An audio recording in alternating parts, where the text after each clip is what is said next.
Hi అండి, అస్సలాము అలైకుం, నమస్తే. Welcome to my channel taste కరో ఫీల్ కరో. ఇవాళ రెసిపీ ఏంటంటేనండి, 1/2 kg చికెన్ తీసుకున్నాను.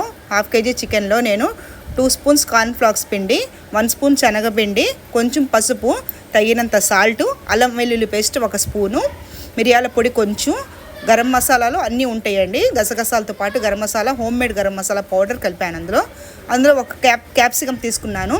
ఇలాంటి పుల్లలు బయట దొరుకుతాయండి, ఇలాంటి ప్యాకెట్స్ దొరుకుతాయి. నాకు 50 రూపీస్ పడింది ఆ ప్యాకెట్. ఏం చేయాలంటే పుల్లలు తీసేసి ఎప్పుడు మనం నీళ్ళలో నానబెట్టేయాలి. నానబెట్టేసి అప్పుడు అందులో నేను ఒక్కొక్క పీసు చికెన్ తీసుకుంటున్నా, ఒక్కొక్క క్యాప్సికమ్ ముక్క పెట్టేస్తాను. మళ్ళీ ఆనియన్ కూడా అలాగే కట్ చేసుకొని పెట్టేసుకుంటున్నానండి. నేను ఎలా పెడుతున్నానో చూడండి ఒకసారి. ఫస్ట్ చికెన్ ముక్క పెట్టాను, తర్వాత క్యాప్సికము, తర్వాత ఉల్లిగడ్డ ఇలా పెట్టేసుకొని అన్నీ ఆయిల్ హీట్ అయిన తర్వాత ఇలాగ 4 వేసేసి ఇలాగ ఫ్రై చేసేసుకుంటున్నాను. ఎంత చాలా బాగుందండి నిజంగా. ఇది ఒక వెరైటీ లాగా ఉంది.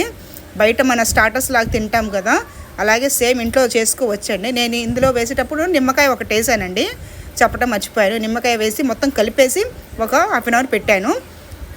నచ్చితే లైక్ చేయండి. Thank you so much for watching.